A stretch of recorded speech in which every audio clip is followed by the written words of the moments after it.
So, starting off, I'm going to talk to you about this piece of legislation. First of all, as it is an act, although it is not yet in force, for the simple reason that the Decision Support Service has to be set up before it can be brought into force. Now, some of it has been brought in by statutory instrument to enable the hiring of the Director of the Citizen Support Service, and also to enable the preparation of the various codes of practice which are going to form part of this legislation.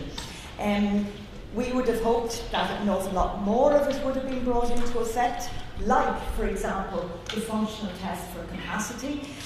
Those of you who are lawyers will know that the functional test for capacity is already there in common law, which is the law that isn't written down but is common legal practice. But in circumstances regarding vulnerable adults in particular, it is more honoured in its breach than in its observance. The functional test for capacity is also in the consent policy for HSE, and it is in the medical guidelines. Again, one has to ask if it is sometimes more honoured in its breach than in its observance.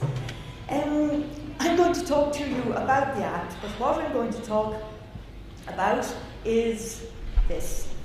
Briefly, because Mandy's already done a very good job of it, I'm going to talk about the human rights origins of the new legislation, the various capacity models. Mandy mentioned them, but I go into them in a little bit more detail because, as far as I'm concerned, to know what the functional test for capacity is, you have to know what it isn't, which is the other two. Then I'm going to talk very briefly about the present pretty appalling Boards of Court system, then the Act itself, and the decision support sequence. And that there are an awful lot more slides in relation to each of the decision supporting mechanisms within the Act, which you will get when you get a copy of the presentation. I don't pretend to be going to be able to get through all of it today, but the information is there for you. And there is some detail too on the practicalities of empowerment, because that essentially is what we're talking about. So, Mandy mentioned the 1948 Declaration on Human Rights. All human beings are born free and equal in dignity and rights. I didn't know that Eleanor Roosevelt was instrumental in bringing that down, but do you think it happened? That from then on, 1948, which is a significant date because it was post-Second World War and all that had happened in the Second World War. So do you think that from 1948 on, were all regarded as free and equal in dignity and rights and treated that way? No. Which is why those of you who were at school around the same time, I don't know if it's still on the Leaving Cert syllabus, do you recognise this? Animal Farm. All animals are equal, but some are more equal than others, and that is exactly what applied to human beings, which is why the book was written in the first place. So, what happened after the Declaration of Human Rights? You'll see there were two UN conventions. Look at the gap in dates, 1948 to 2005, and then to 2007, the UN Convention on the Rights of Persons with Disabilities. Now, you'll have heard, particularly Finian McGrath and a lot of other people talking about the need to ratify this legislation. Ireland were one of the first nations who said, this is brilliant stuff, and we signed up to it. We are shamefully the last to ratify it because we cannot ratify it until our domestic law is in compliance with it. And it isn't. Hence the need for the assisted decision-making capacity legislation, and for a lot of changes to other things as different as the Companies Act, the solicitors, the Act regulating solicitors, and a number of other things. The Department of Justice have a roadmap, and if you're interested in all the other bits, you can find it online, and you'll see the amount of pieces of legislation that have to be amended to comply with this legislation.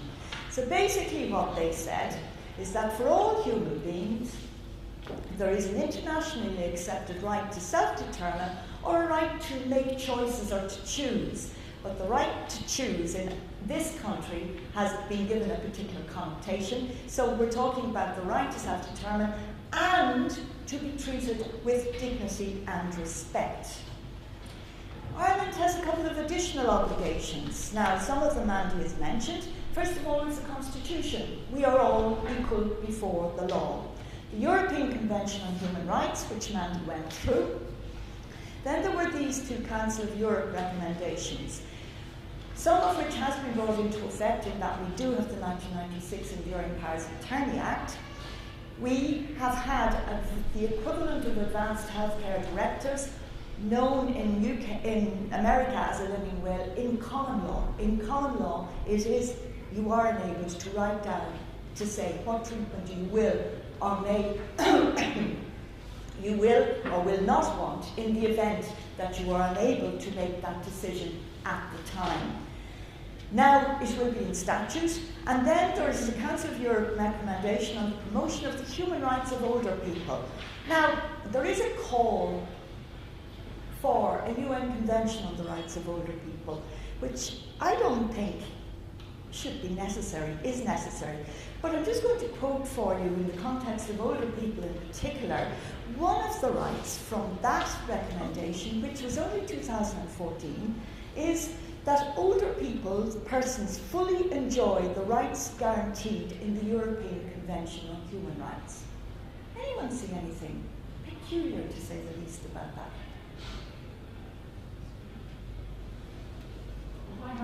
Why shouldn't they be? At what age do you become less human? Have you looked in the mirror recently?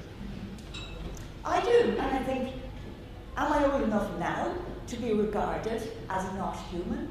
But what the Council regulations, Council of Europe do is they respond to what is necessary in European states who were members of the EU at that time. And it is pretty shameful that they actually had to do a Council directive to say that everyone, including older people, believe it or not, are entitled to enjoy the rights guaranteed in the European Convention on Human Rights. They also, interestingly, have the right to respect for inherent dignity, entitled to live their lives independently, taking independent decisions, and they have the right to the use of their own property. Now, when I started practicing as a solicitor many decades ago, we would never have allowed anyone to give away their property on the basis that to go to need it. It's our responsibility as individuals to make sure that we cater for ourselves in old age. Somewhere between then and now, it's become not so much Mum's property as my inheritance. Have you noticed that? Now that is a huge change in society that has happened over the last number of decades. Hence, that it is now written in a Council directive that older people should have the right to the enjoyment of their own property. Now, some of the worst culprits can be older people themselves. I'm keeping that. I want to pass that on to my children. Or the regular clients who I would have had over the years who say, that's my rainy day fund. I say, but it's pouring rain now.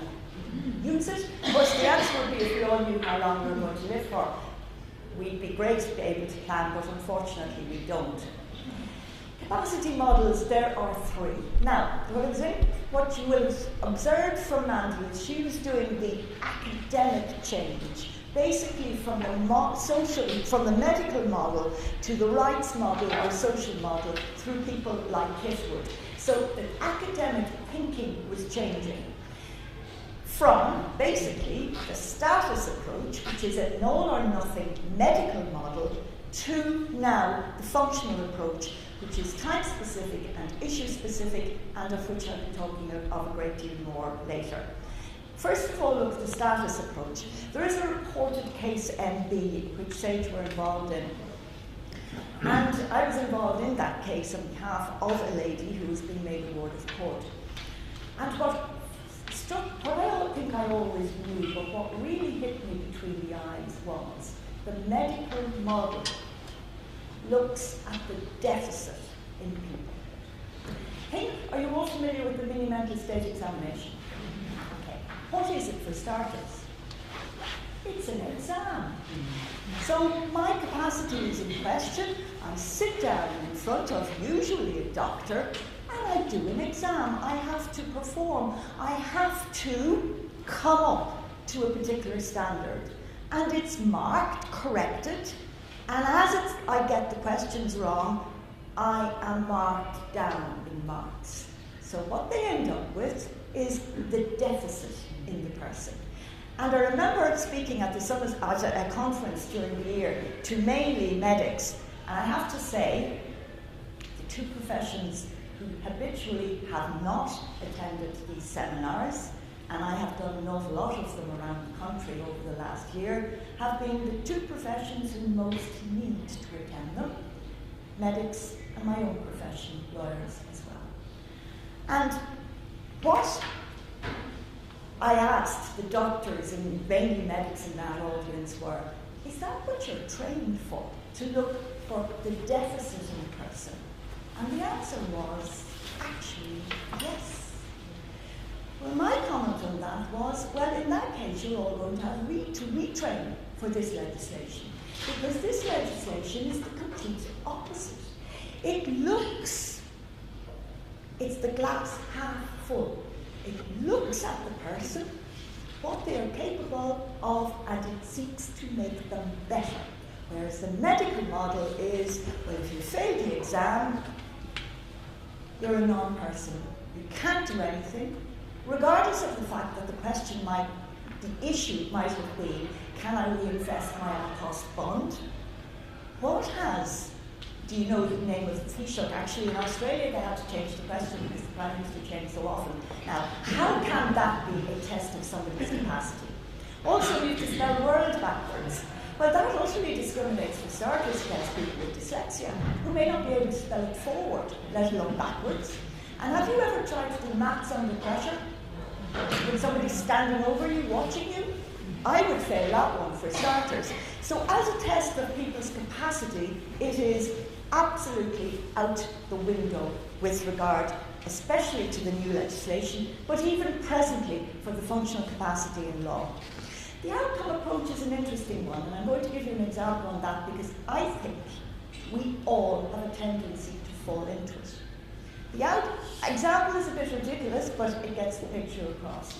You have a 13-year-old who has said, Mom or Dad, I'm 13 now, I'm old enough to decide where I want to go for my own birthday. Mom or Dad says, where do you want to go? Answer, local disco. There's drink, there's drugs, there's no supervision. What do Mom and Dad say? No. What approach have they used to the teenager's ability to decide where they want to go for their own birthday?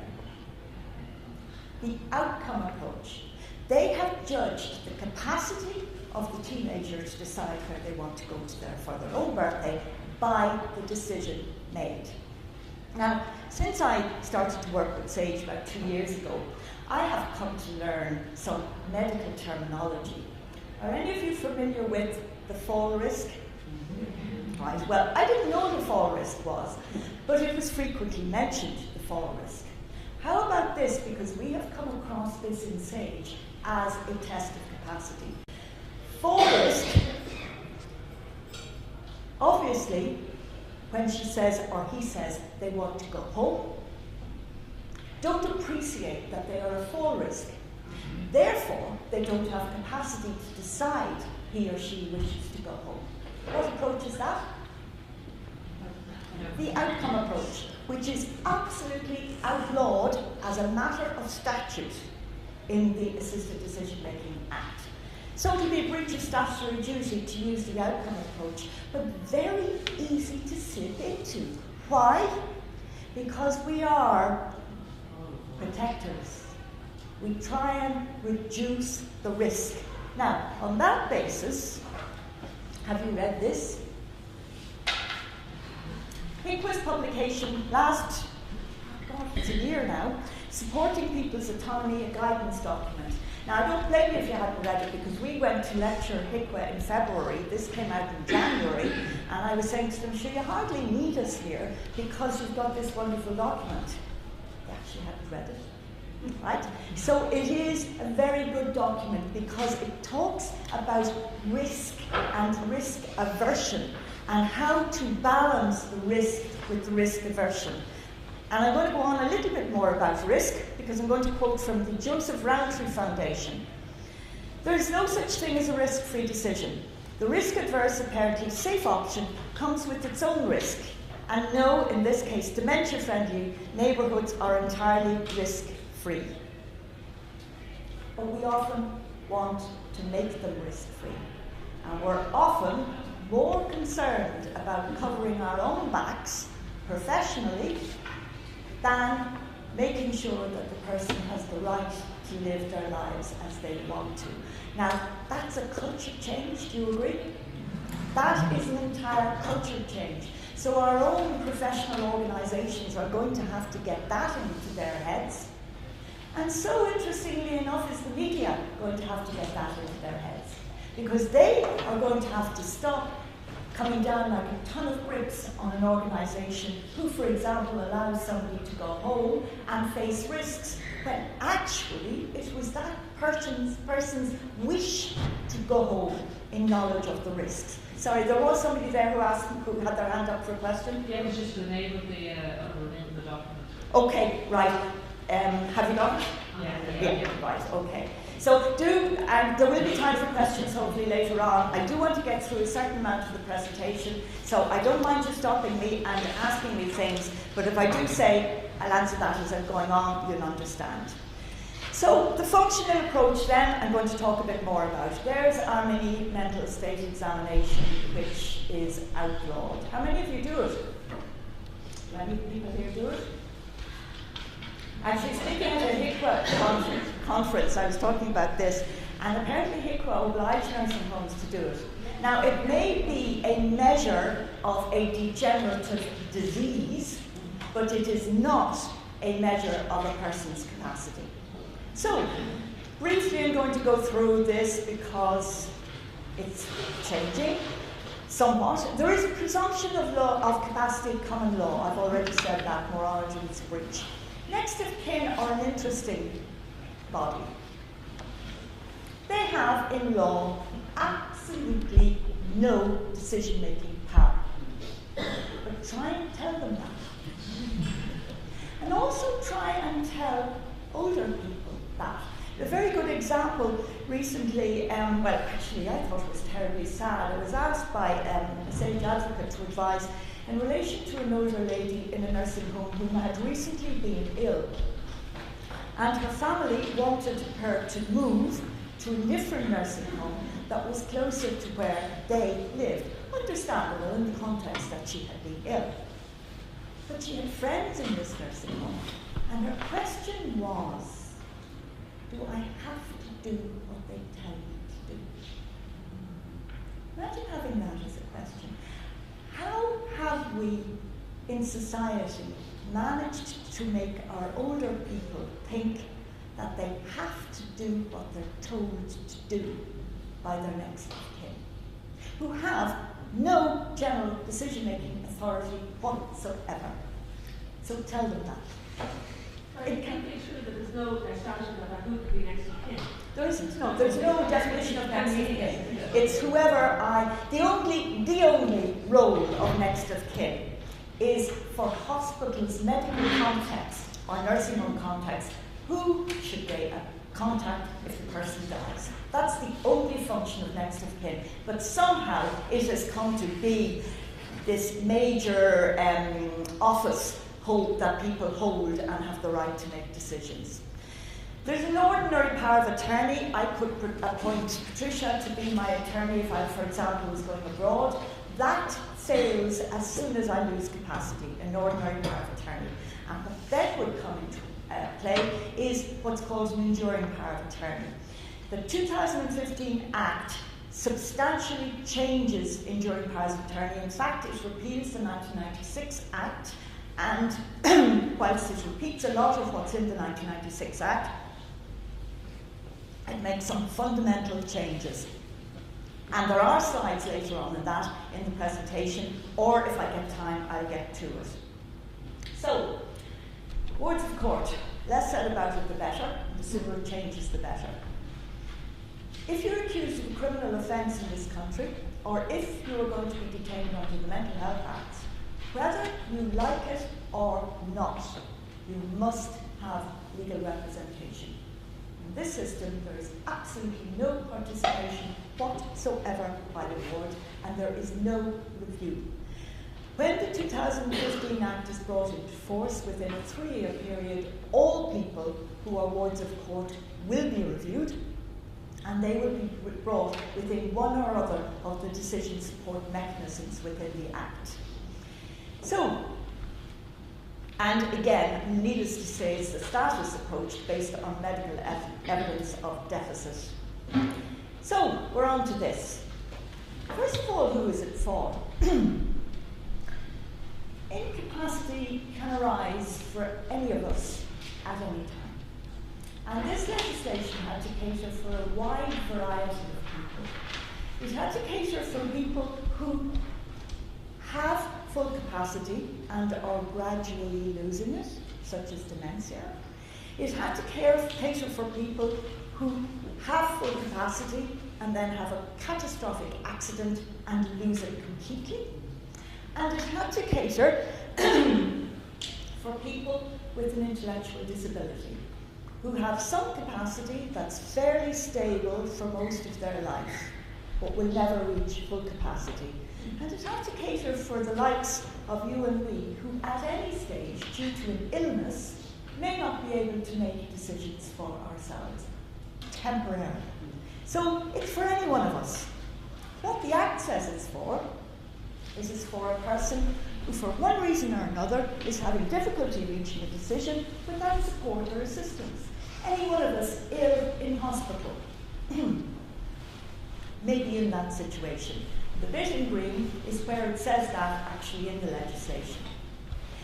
For a person who may be able to make some decisions without support but not others, so take the person with an intellectual disability, and SAGE has a project in the South East on people with intellectual disability, and we have taught this legislation to people with an intellectual disability in a very simplified form, which a colleague of mine who's a solicitor said, why don't you use that for solicitors? But anyway, I won't go there. In a very simplified form, and they were able to completely grasp it.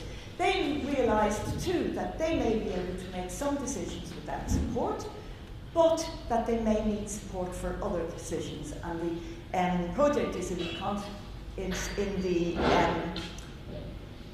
background of citizen advocacy, about somebody to advocate for them. And finally, it's for persons who may now or may need in the future support with decision making in respect of one or more decisions. Somebody who knows that they have dementia and that gradually they are going to lose capacity to make decisions, although often, once the diagnosis is given, they lose a lot of power straight away by virtue of the people who really don't allow them to make decisions as much as they can. So what is capacity? I'll give you my definition of it, in pictorial terms really. To me it's like a tunnel. It's not a nice green tunnel like that. It's a tunnel that starts in full daylight, and as you go into it, you go darker and darker and darker and darker until you're in complete blackness. How many shades are there between white and black? There is a book that says 50, but I don't think so. There are an innumerable amount of shades. So there are innumerable levels of capacity in that tunnel. And what the functional test is the opposite to the medical test. So picture our doctor doing the mini mental state examination. They're standing in full daylight, and what are they doing? They're shouting into the tunnel, hey, you, yeah, come here, come out here and do this exam here.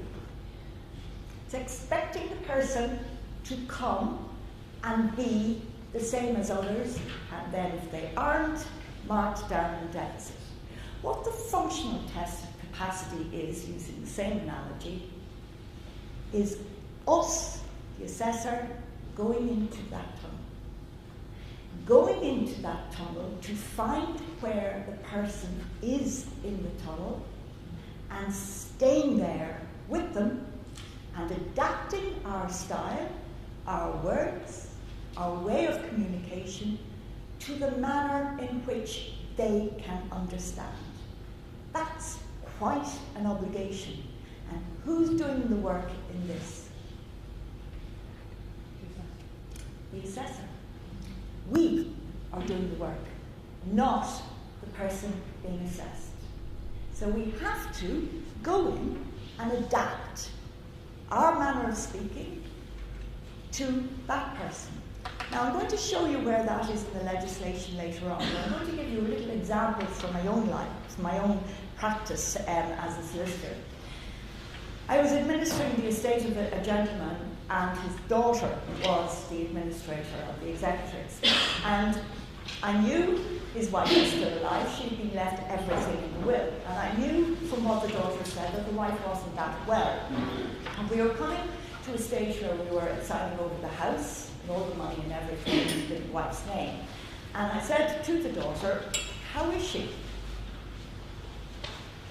And the daughter said to me, "Well, actually, last week she got a diagnosis of dementia." So bells rang in my head, and to cut a very long story short, we discussed would she be in a position to do an enduring power of attorney, which would make life an awful lot easier if, as did happen, she ultimately lost capacity and the house had to be sold, etc. So, because I knew she'd been last week with the doctor, and only on that account, I said, well, there's no point in wasting your money if the doctor thinks she's no capacity, because I needed the doctor to sign off on the enduring power of attorney as well as myself. So I wrote out to the doctor and received back a 3-page letter, the only positive medical opinion I have ever got from a doctor. And it concluded with the words, "I think if you go out within the next month, yes, she will understand." In my letter to the doctor, I had explained exactly what this lady needed to understand in order to sign an enduring power of attorney. So I went out, papers with me, and walked into the room, said hello to her, and realised straight away, this lady does not have the concentration to go through paperwork. Now, it applies to people with an intellectual disability, it applies to people with dementia. They find it very hard to concentrate. So I have to adapt myself, not the other way around. So in my head, I reduced the ability to understand in an EPA to 3 essential things. First of all, she must understand that this is a document you can sign while you are alive, which will make people to take care of you while you are still alive, but don't have ability to make decisions for yourself. That you can do that, this is before you do it, and who are those people you're going to name. So I started off on number 1. Now my usual way of explaining that concept is to say to somebody, if you're run over by a bus and you're in a coma. And she said to me, "Oh, don't worry dear, that won't happen. I don't go out anymore." So I said, right, okay. So I had noticed I was in a 2-story house. So I said, well, if you fell down the stairs and you were in a coma, and guess what she says? Don't go upstairs anymore. So don't worry, that won't happen either. So I remember thinking, Mary, this is your last go. You have to work really hard here. I said, what if you had a stroke? And quick as a flash, she said, then I'd be dead. And I said, no. I said, actually, my own mom had a stroke. And she lived for 6 years. She stopped. And I could see the cogs turning and the penny dropping. And she said, oh,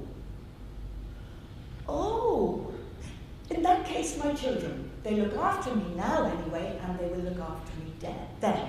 So she got number 1, and she went straight to number 2 and number 3. Who did the work? I did the work. Why did I do the work? because she had the right to sign an EPA if she wished to, and to be treated with dignity and respect by the people she appointed.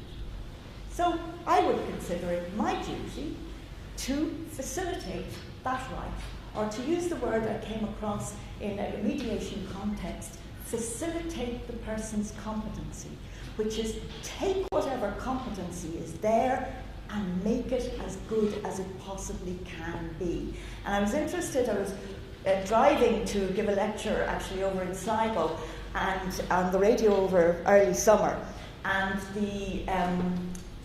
there was a new lady, for the first time a non-American, appointed head of the Special Olympics. I can't remember her name now, but somebody else here might. And she said, in a nutshell, it's all about making people as good as they possibly can be. And if you wanted a very short phrase for the functional test for capacity, that's what it is. But it requires work. Now, I'm going to show you where that is in the legislation. So, person shall be presumed to have capacity until proven otherwise. As we've said, more honoured in its breach than in its observance.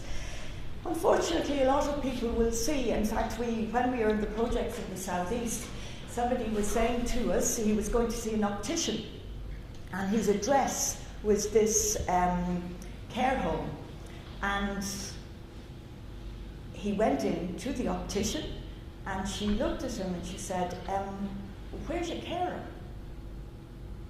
She simply looked at the address. She hadn't said anything to him. That is an instantaneous presumption of non-capacity based on an address only. So it is endemic, this presumption of non-capacity. And it says a person's capacity shall be best assessed on the basis of their ability to understand, at the time the decision is made, the nature and consequences of the decision in the context of the available choices. Now, it's those few lines give the issue-specific and time-specific aspects of this. So it is per decision and at a particular time. An example of me making a time, or rather not being able to make a time-specific decision, is, and I'm sure we've all used it, no, I can't deal with that now, go away, come back to me. That's being time-specific about a decision. If my little old lady with the EPA had not managed, if I had not managed to get her that day to understand the three things I needed her to understand, I would have gone back on another day. That's why I would always habitually, if I'm going out to see somebody who I know, going out to see them, mind you, notice that, not expecting them to come into me, I would always ask, what's the best time of day? And I have got various answers over the years. Come in the afternoon, the painkillers kick in then and I'm fine. Or come in the morning because I get very tired and I'm at my best at 10 o'clock. So we need to give the person the choice and ask what suits them. Again, because we are trying to make them as good as they possibly can be. The nature and consequences of a decision in the context of the available choices. My favourite fall risk lady was a nurse in Dunleary who said to me, and I often get this, it's all very fine for you to stand up there and talk about this, but if I have an 85-year-old and she's fallen and broken her hip and she wants to go home, I must tell her that if she goes home, she could fall and be on the floor for 10 hours before somebody finds her. Did she give the available choices? No. She didn't give any choices, in fact, except stay here or die on the floor at home for 10 hours with nobody finding you. She didn't say, well, actually, you can wear a medallion or a bracelet or whatever, and they'll come an awful lot quicker. She didn't say, actually, you could as easily fall here or anywhere else as at home. In fact, more of a problem, because you don't know your way around here, whereas you do know everything at home. You can sleep better at home, so your fall risk might be less because you can sleep, whereas you're not sleeping here at all, etc., etc., etc. Well, now there'll be a statutory obligation on my favourite fall risk nurse give the options. So if that's capacity, what is lack of capacity, which is as enlightening as what is capacity? A person lacks capacity to make a decision if they are unable to understand information relevant to it, retain it for long enough, use it or weigh it, or communicate the decision by whatever means. Okay? Hold that in your mind for the moment and look at the next one. A person is not to be regarded as unable to understand the information if they are able to understand an explanation of it given to them in a way that is appropriate to them. That is, we are required to go into the tongue. That is where those two things taken together is where the requirement is that we go into the tunnel and sit, find where the person is and sit with them. And I remember I had as a client, rather sadly, a gentleman who was within the last couple of years, had married this lady, and his previous wife having died. And to cut a very long story short, his children had relieved him of his house on their day before their wedding, and we were trying to get it back. And on my first interview with them, I was a bit concerned, so I sort of suggested that they might, his memory wasn't great about things that I would have thought he would have remembered straight off. And now I know my own memory isn't great at times, but you learn to spot things. And I suggested that they might go to the doctor, and they did. And they came in to see me again. Coincidentally, they had another appointment to see me the day after they had got a diagnosis of dementia for him. So I had the rather sad but honour really of watching this man as he descended through dementia very rapidly. And each time he came in, I had to work harder. I saw him with his wife and his older brother, but I also saw him on his own. And I used to have to hold him in my gaze. And I had to work harder and harder at that. But on the last visit, in my own head, I said, I can't reach him. He had gone too far into that tunnel, and I couldn't reach him. At that stage, I saw him again on his own, and at that stage I asked him, and who was the lady who was sitting across the table? And she said, I don't know, but she's lovely. And I said, who is the man beside you? I don't know, but he's always looked out for me. Always. He was his older brother. So he was somebody he'd always looked up to. But he was at that stage too far for me to reach. Now, that's not to say that somebody else mightn't have been able to reach him. So to me, these legislation will require us to be collaborative and to be professionally humble as well and say, actually, I'm not the right person to go into the tunnel with this particular person. For example, if it's somebody with an intellectual disability and you don't have experience with intellectual disability, or if it's somebody who has dementia and you are not familiar with that. And I think we will have to hugely collaborate with one another. Take the example of somebody who, for either a stroke or for some other reason, is not very good speaking, is not easily understood. And I actually did have on the training we did in the Southeast for people with an intellectual disability, I remember in particular there was one young man who was very articulate, but I actually couldn't understand what he was saying. So I was looking for somebody to translate, and they were able to translate. I wouldn't have been the right person for that young man in the tunnel, or I would have needed somebody with me who did understand him.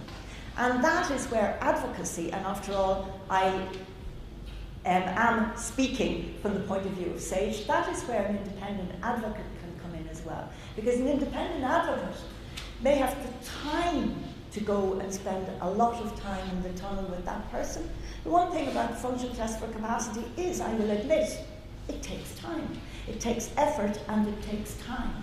And if you don't have that time, that doesn't mean the person still doesn't have the right to have somebody spend time with them, and that may be somebody else experienced in this area or an advocate. And I remember talking to the Association of Speech Therapists and Speech and Language Therapists, any of them here today? And I remember, and I was saying to them, I quote them an awful lot, and they said, wow, we didn't know that we will have this obligation at all. They will. I think they'll need to stand up and be used. And one of them said to me, so if at a multidisciplinary meeting, I say, what should I call them, MDT? Multidisciplinary team meetings.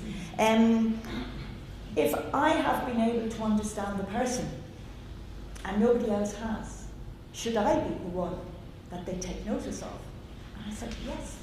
Now that requires a certain professional confidence as well, but it also requires a knowledge on the part of the rest of the team what a speech and language therapist can do that we can't do. So to me, it requires huge collaboration between the various professionals and a knowledge of what each professional does. So that's capacity. There are a couple of rules then, statutory rules in the legislation. There are 4 of them. I've already been through it. The fact that the person lacks capacity at a particular time doesn't mean they wouldn't have capacity at another time. I would have come back the next day to the lady. The fact that a person lacks capacity to make a decision on a particular matter does not mean that they may not be able to make decisions on other matters. It is a reflection of our society that Sage would come across a lot of older ladies who are widows and whose husbands would have managed the money all of their lives.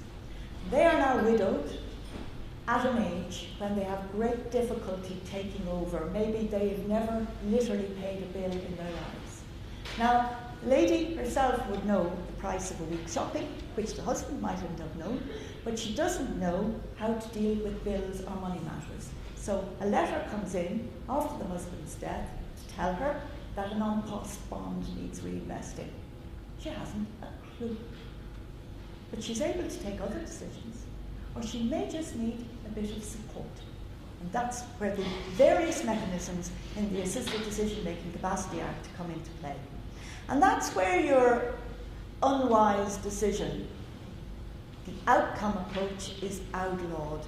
An unwise decision does not indicate a lack of capacity. But sometimes we think it does, and it's very easy to fall into. A person is not to be able to to be able to understand information if they're able to understand an explanation of it given in a manner appropriate to their circumstances. That's another aspect of going into the tunnel. And finally, the fact that a person is able to retain information for a short period only does not prevent them from being regarded as having capacity to make the decision. People can get very upset when they realise they haven't remembered something, and it can take away their confidence. But how often, for those of you with children, do they say to you, "But I told you that"? Very often to me, "I don't remember." Is that a crime? No, actually it's not. I was distracted at the time, or it wasn't in the order of priority of the things my little brain was capable of taking in. So the fact that you only retain information for a short period doesn't mean that at one particular point you cannot have taken it in and made a decision. So I get asked, so how long? Absolutely and utterly depends on the nature of the decision. To give you a very stupid example, if you were offered fish or chicken at lunchtime, how long would it take you to reply? Unless you're a vegetarian, still wouldn't take you very long. Seconds. But supposing the person offering you it said, "But you've got to catch it yourself first." Now how long would it take you? And you'd need a whole heap of information. Am I close to a river? Does the lake out there have fish in it? Have I a fishing rod? Can I run fast enough to catch a chicken? That is where the information and giving information, the reasonably foreseeable consequences come into play. And then the level of the decision, the complexity of the decision will depend. How long would it take you to decide to where, if you were given a choice between two places to live, how long would it take you to decide which of them I take if the choice was compulsory? And how many different things would you have to take into account? So I remember having a gentleman in the office who did have dementia, and we were talking about EPAs, and he said, "But I haven't done one." I said, "Actually, you have. I have it here." And he got terribly upset. I said, "It doesn't matter. It doesn't matter that you haven't remembered that you've done an EPA. I'm telling you now, here it is. And out of curiosity, if you were doing one now, who would you appoint?" And he named the exact same people as he had already named in the EPA. And I was able to say to him, "Done. Doesn't matter that you forgot about it. All you need to know now is to understand that you have done it." So, what information? The Act says information relevant to the reasonably foreseeable consequences of each of the available choice at the time the decision is made. So we need to give options. So my favourite fall risk nurse was completely wrong. She should have given all the options of making the decision or failing to make the decision. And we have at all times to permit and encourage and facilitate the person to improve their ability to make the decision. Now, very often people with intellectual disability or diminishing capacity find it hard to take in facts. But none of us lose the ability to understand a story. Think of small children. They will understand a story far better than they will understand principles. So don't don't run out on the road. Why?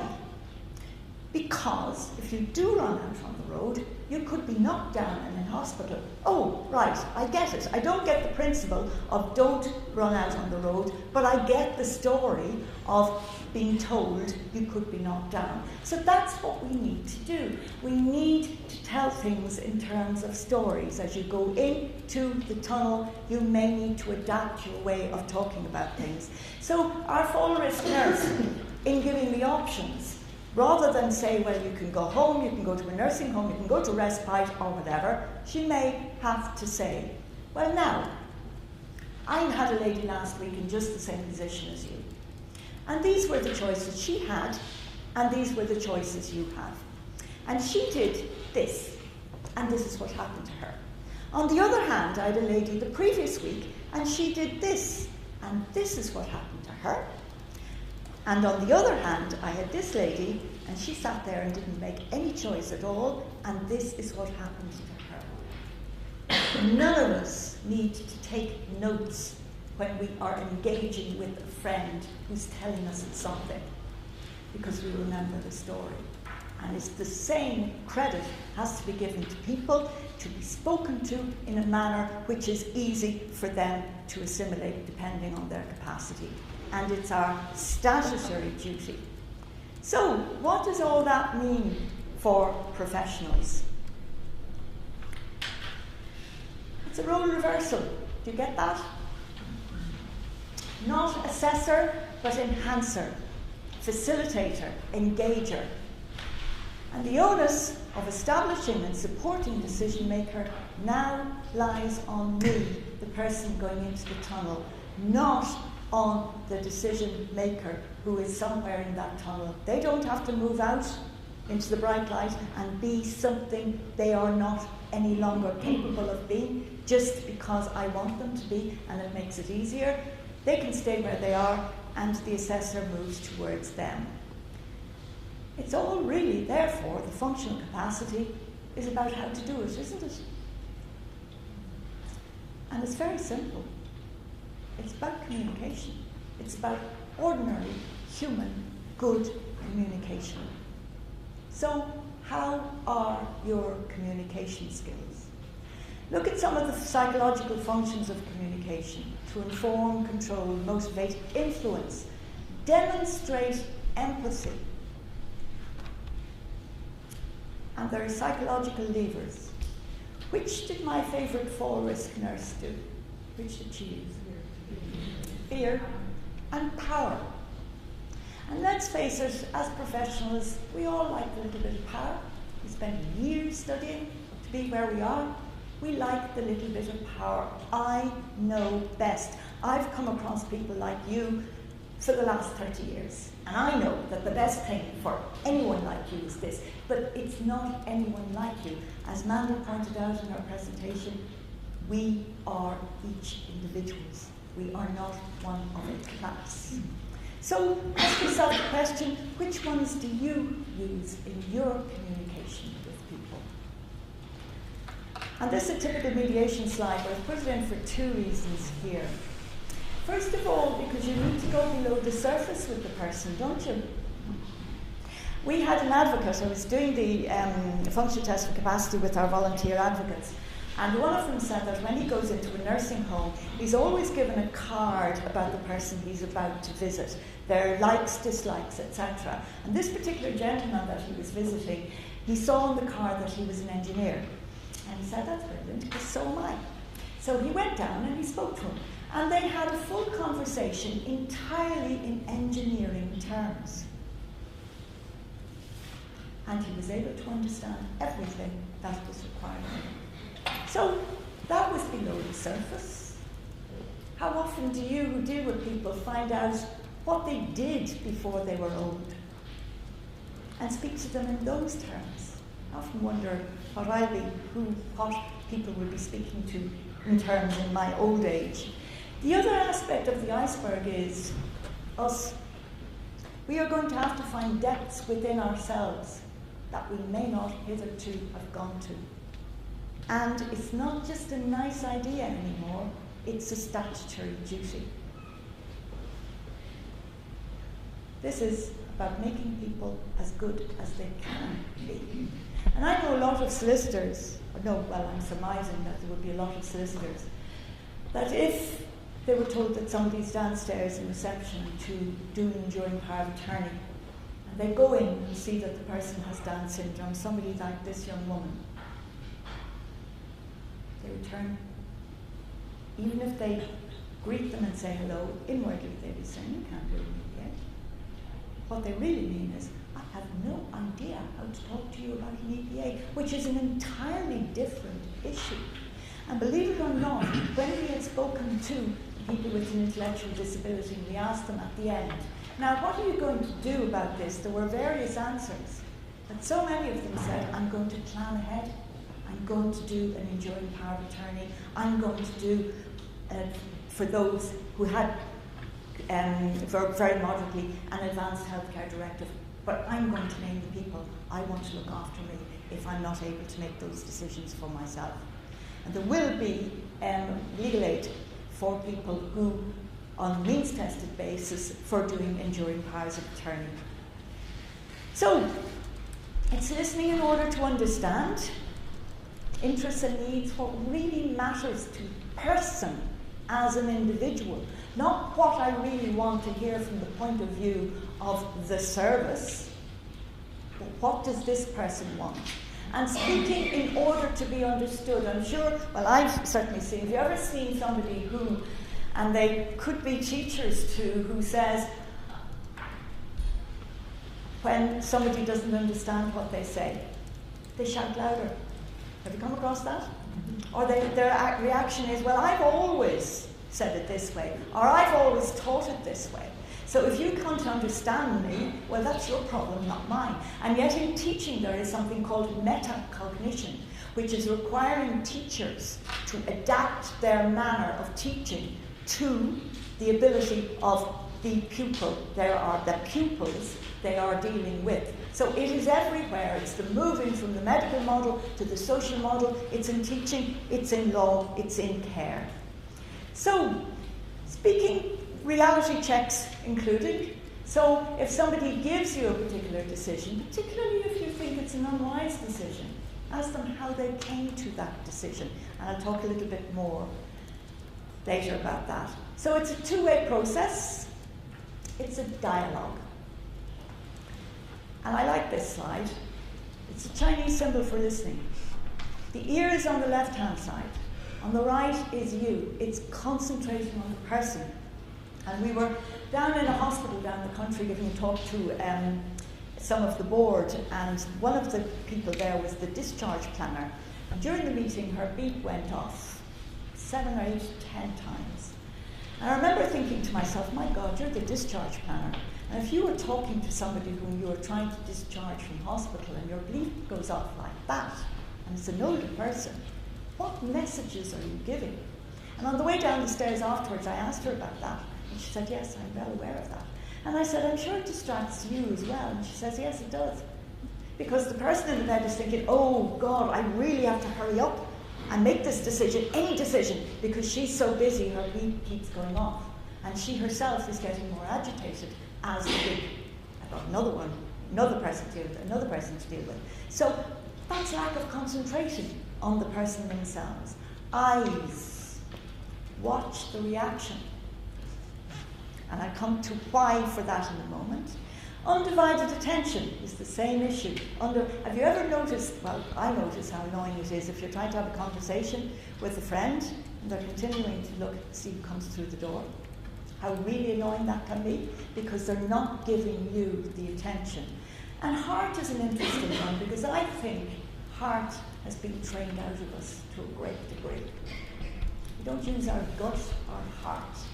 And yet, sometimes, particularly with people with less than full capacity, you glean things through your heart, what this person really needs and is talking about. So the elements of communication, any of you know the Mehrabian formula? Look at the split. Body language, 55%. Tone, 38%. And the words, a miserly 7%. So think back to my solicitor who goes into the reception and sees the person with Down syndrome. And they react. No matter what they say in terms of words, their body language will have been picked up, 55%. And their tone, oh, very nice to meet you, will have been picked up.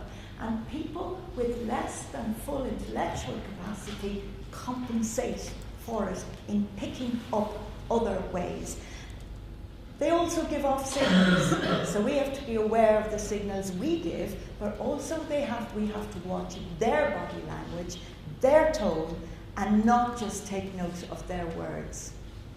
So it's active holistic listening. Requires you, inter alia, to remain calm, warm, interested, relaxed, and present to the speaker. Is that you? Is it easy? No, it's not. But it's the law. A few of these slides in the presentation. What age are you when you look in the mirror? Because this lady still sees herself as the young nurse. That's what I mean by going back underneath the iceberg and find out about the person, because they are still that person. So this is a challenge. How can I sit with this person, comprehend their story, and support them in making a decision without having an attachment to the outcome? Now, mediators train quite extensively to achieve that. It's not easy, but yet it is what this legislation is asking us to do. This series of photographs was actually this gentleman gave the photographer the idea because he's in final stage dementia, and he actually said to the photographer, I am a young soldier. That's who he felt he was. And I remember somebody in a nursing home saying that they couldn't understand why this particular gentleman kept on putting barriers in front of all the doors. He moved all the chairs in front of the doors. They couldn't understand why until somebody realised he's a sheep farmer. So naturally, he was blocking all the exits. And another lady who got out of bed every night and wandered to check everybody else. She had been a matron. So there are explanations for what people do, and they're not just what we come across in SAGE as behavioural problems. actually saw a care plan for behavioural problems for somebody the other day, and every single bit of it involved a deprivation of liberty, which Patricia will talk about, and infringed every single one of the principles that Mandy had on her slide. So bearing in mind that the legislation has to cater for the wide variety of people I've already mentioned, we have put this decision support the mechanisms into a sequence, and we have also reduced the language to ordinary language, and we probably have a copy of this for everyone in the audience, and they are up here. This is our New Times, which Sage published last year when the legislation was passed. So it will be maybe useful to yourself, but also to the people whom you were dealing with.